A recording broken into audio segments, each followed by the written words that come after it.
Chère entrepreneur créative, ce podcast a été conçu pour t'aider à répondre à cette question: comment vendre mes créations et développer un business rentable tout en préservant mon temps, mon énergie et mon esprit. Je suis Olivia Bienvenue, cake designer durable et coach certifié, et je serai ta plus grande supportrice dans cette aventure. Ma mission? Aider les femmes aux mille et une idées à exprimer leur audace créative et à en vivre pleinement.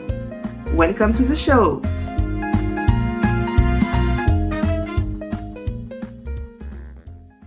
Hello! Aujourd'hui, on va parler de la vente des créations sur les plateformes comme Etsy. Est-ce que tu devrais vendre tes créations sur une plateforme comme Etsy? Oui, non, pourquoi? C'est quoi l'idée derrière? On en parle aujourd'hui. Etsy, qu'est-ce que c'est? Etsy, c'est une marketplace, c'est une place de marché, une place de vente où tu peux du coup trouver des articles faits main, où tu peux vendre tes créations facilement. Il y a énormément de créatrices qui sont dessus, françaises et internationales, c'est une boutique mondiale, une marketplace mondiale, et tu trouves toutes sortes de créations, des créations manuelles, mais des créations aussi, on va dire, intellectuelles, du design, des choses comme ça.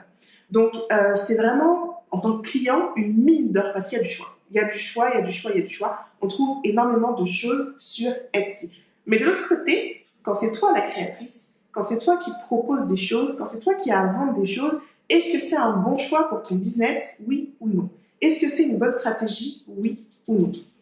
Alors Etsy, c'est une place de marché, donc c'est-à-dire que ça fonctionne plus ou moins comme eBay, comme Amazon. Tu vois, le principe, c'est que tout le monde peut y vendre si il respecte certains critères, et notamment Etsy, ce qui est demandé, c'est que les créations soient vraiment des créations de toi. On y trouve des milliers de boutiques différentes, et la grande force d'Etsy, c'est le moteur de recherche. C'est grâce au moteur de recherche que les personnes qui cherchent ce que tu crées vont réussir à te trouver. Donc, c'est important de savoir si Etsy, c'est une plateforme qui convient. Pourquoi? Parce qu'il y a quand même du travail derrière, de setup, de mise en place de ta boutique.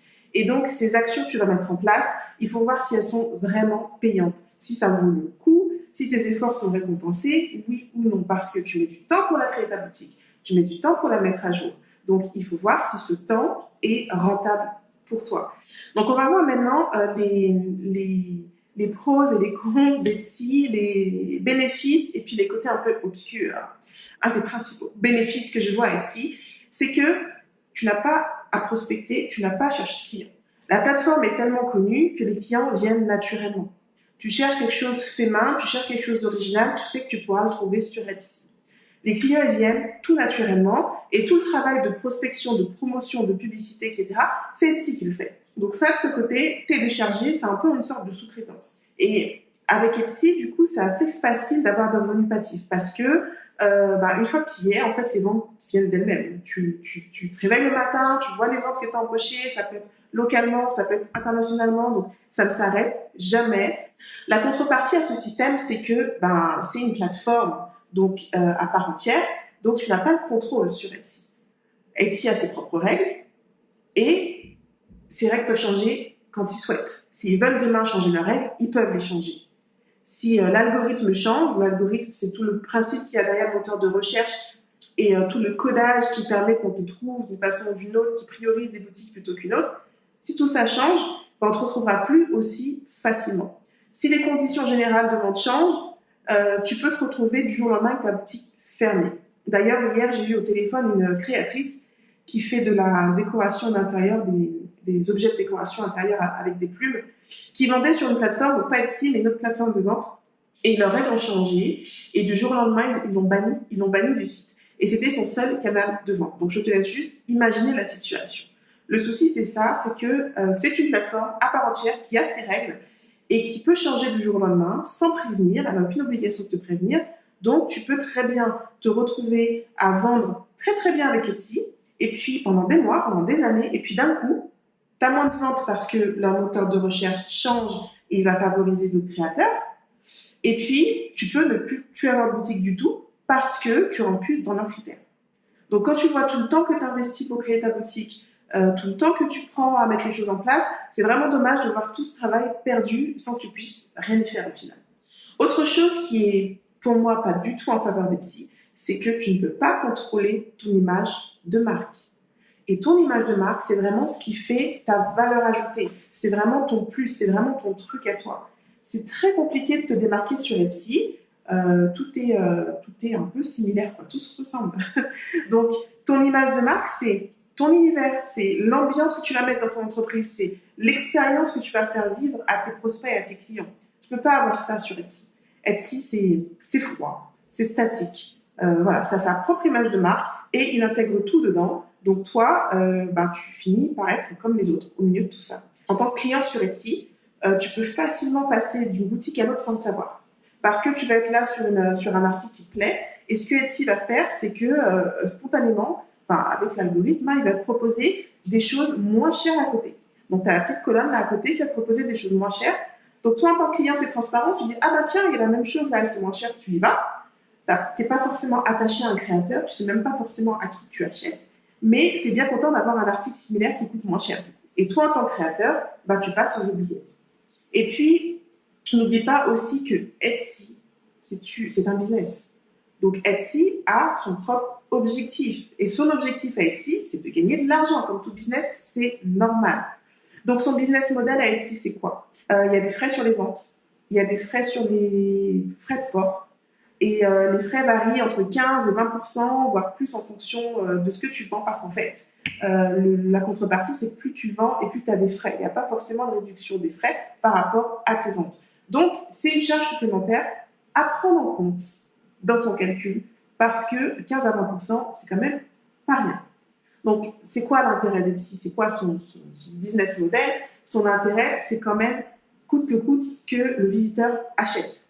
Son objectif, c'est que tout prospect qui passe soit converti en client. Peu importe où il achète, tant qu'il achète, parce que du moment qu'il achète, Etsy aura ses frais, ses commissions. Donc, l'intérêt d'Etsy, c'est que le visiteur puisse acheter. Donc, comment ils font pour que le visiteur achète? Ils vont d'une part favoriser ceux qui sont moins chers pour pousser davantage à l'achat et favoriser ceux qui font le plus de ventes parce qu'ils sont connus, ils ont plus de commentaires, ils ont plus de retours, ça fonctionne. Donc, forcément, Etsy va les favoriser.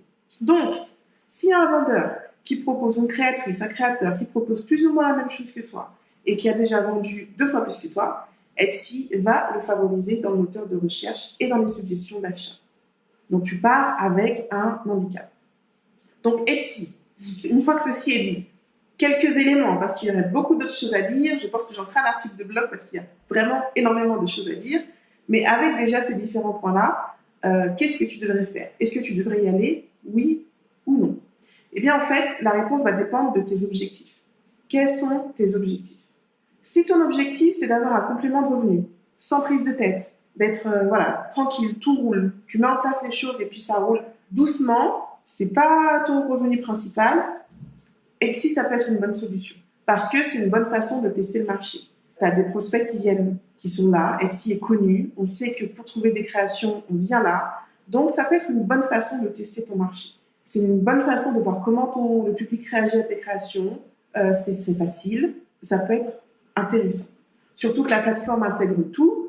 On a la boutique, le système de paiement, le système logistique, etc. Tu n'as pas trop à te casser la tête. Toi, tu n'as plus qu'à encaisser et expédier. Cependant, Etsy, c'est quand même un mastodonte. Donc, vraiment, plutôt qu'Etsy, moi, je te conseille de favoriser les places de marché ou les marketplaces françaises qui sont dédiées aux créateurs, aux créatrices et qui font un merveilleux travail de mise en avant des productions locales, mais aussi qui respectent l'image de marque de chacun des créateurs. Sur ces marketplaces françaises, tu es sûr déjà de trouver des créations locales, alors que sur Etsy, tu peux y trouver aussi des productions industrielles, des créations industrielles. Donc, du coup, on n'est plus purement sur du fait main, etc. Et tu vois bien que la bataille n'est pas la même, quoi, hein. Quand tu es là en petite créatrice, tranquillement dans ton local fait à la maison et que tu vends tes créations, et à côté, tu as une grosse machine qui est habituée à vendre et qui profite aussi de cette marketplace pour vendre, tu vois bien qu'on n'est pas du tout... on se bat pas avec les mêmes armes, en fait. Donc, les marketplaces locales françaises, elles sont vraiment à prioriser. Ou si tu es dans un autre pays, mais qu'il y a des marketplaces dans ton pays, favorise-les. Pourquoi? Parce que déjà, tu favorises du travail local, des entreprises locales, et ça, c'est l'idéal. La relation aussi est plus vraie, elle est plus authentique. Parce que l'objectif des marketplaces, oui, c'est aussi de faire de l'argent, évidemment, mais par contre, tu trouveras un système beaucoup plus bienveillant, beaucoup plus humain, respectueux des créateurs, respectueux des créations. Et vraiment, ça fait du bien de voir ton travail valorisé d'une bonne façon. Donc, si ton objectif, c'est vraiment de te faire connaître, de tester le marché et tout ça, les marketplaces, ça peut être pas mal. Etsy, pourquoi pas, parce que c'est une grosse machine, mais vraiment favorise les marketplaces locales, françaises ou de ton pays ou de ton île. Si par contre ton objectif, c'est vraiment de vivre à 100% de la vente de tes créations, si vraiment tu veux en faire ton business, c'est ton revenu principal, c'est vraiment ce que tu veux développer, alors je te conseille de ne pas tout miser sur les marketplaces. Ça reste une plateforme tierce. Donc, si elle ferme, tu l'as dans le baba.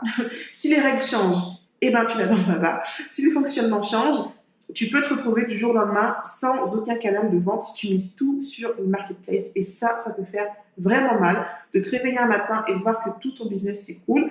Non seulement il faut encaisser le coup de se dire, oh mon Dieu, mais voilà, pouf. Et en plus, il faut derrière que tu trouves une solution et tu n'es pas forcément prête là, tu vois, à trouver une solution. T'as pas l'esprit à ça parce que tu vois que tout tombe. Donc, faut déjà que tu encaisses le coup pour ensuite rebondir. Et c'est pas forcément évident. Donc, les marketplaces, oui. Mais si tu veux vivre à 100% de tes créations, ne mets pas tous les œufs dans le même panier. Le mieux, c'est vraiment d'avoir ta propre plateforme de vente, de créer ta propre boutique en ligne, je vais y arriver, d'avoir ton propre site e-commerce. Parce que ce sera ta propriété. Et avant que tu me dises oui, mais le gestionnaire de site, il peut très bien fermer. Oui, c'est possible. Mais même si le gestionnaire de la plateforme ferme, tu ne perds pas parce que tu peux sauvegarder ton site. D'ailleurs, si tu as un site et que tu ne le sauvegardes pas, je t'invite à le faire le plus régulièrement possible, au moins une fois par semaine. Sauvegarde ton site et tu pourras toujours le migrer ailleurs si besoin ou changer de gestionnaire. Cependant, l'idéal, c'est vraiment de choisir un gestionnaire fiable, une solution simple, une solution solide et qui te permet de tout faire, qui te permet de vendre en ligne, qui te permet de faire un blog, si tu as un blog, si tu as envie plus tard d'aller vers un blog, d'héberger des vidéos, si demain tu veux faire des vidéos de la façon dont tu crées, etc. Bref, quelque chose le plus complet possible pour que ça puisse te suivre dans ton évolution, tu vois. Parce que le risque, c'est que tu puisses commencer avec quelque chose, une plateforme simple, pas chère, qui va vite, etc. Sauf que là, tu penses à court terme, tu penses pas à long terme. Donc, si demain tu veux évoluer, tu vas devoir chercher notre plateforme et tu vas devoir faire tout le travail de migration. Tu perds du temps, tu perds de l'énergie, tu perds de l'argent. Donc, la plateforme moi, que je te conseille, c'est Squarespace. Parce que Squarespace, il y a vraiment tout. Il y a vraiment tout. C'est complet, c'est solide. Ça se développe de plus en plus en France. Donc, avant, c'était vraiment très marqué anglophone. Ce qui était compliqué, c'est que toutes les aides, les questions étaient en anglais. Aujourd'hui, ça a beaucoup évolué. Tu trouves énormément de questions réponses en français, quasiment tout, à 95%, je pense, c'est traduit en français. C'est très simple parce que tout est intégré, c'est très visuel. Pour moi, c'est vraiment la plateforme idéale pour les créatives. C'est celle que j'utilise moi-même pour mon business de cake design. Si tu veux voir ce que ça donne, le site, c'est gourmandise au pluriel-lola.fr. Et c'est complet parce que il y a la boutique, il y a le blog, il y a la possibilité de mettre des formulaires, d'héberger des vidéos. Et puis, c'est très facile à mettre en place. Si ça t'intéresse de savoir plus sur Squarespace, tu peux m'envoyer un petit message privé et je te dirai plus en détail ce que je trouve pas mal sur cette plateforme et surtout, en fonction de ton projet, si ça peut correspondre ou pas, ou si c'est prématuré. Quel que soit ton choix, en tout cas, il faut vraiment partir de ton objectif. Tu vois, pas y aller tête baissée en disant « Ah Etsy, tout le monde y est. Ah Etsy, c'est la référence. Ah telle plateforme, j'aime bien, etc. » Il faut que ça rentre dans un choix stratégique. Ne fonce pas tête baissée à faire des choses comme ça. Vraiment, réfléchis à ce que tu souhaites faire et comment tu veux voir évoluer ton entreprise. Pas seulement là dans 3 mois te dire il faut que je vende parce que j'ai plus de revenus.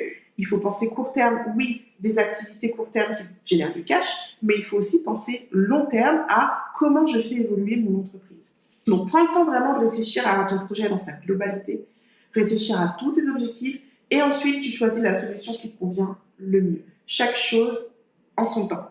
Ok ? Je te souhaite une très jolie journée et te dis à bientôt. Ciao, ciao. Parce que tu es la première ressource de ton business, tout part de toi, de ton organisation, de ton bien-être et de ton état d'esprit. Que dirais-tu de reprendre le pouvoir sur ton temps, sur ton énergie et d'être vraiment dans ton rôle de chef d'entreprise. Si tu te demandes comment mettre tout ça en musique, télécharge mon guide et découvre les 9 étapes pour un business créatif et rentable. Rendez-vous sur www.audace-créativité.fr/podcast.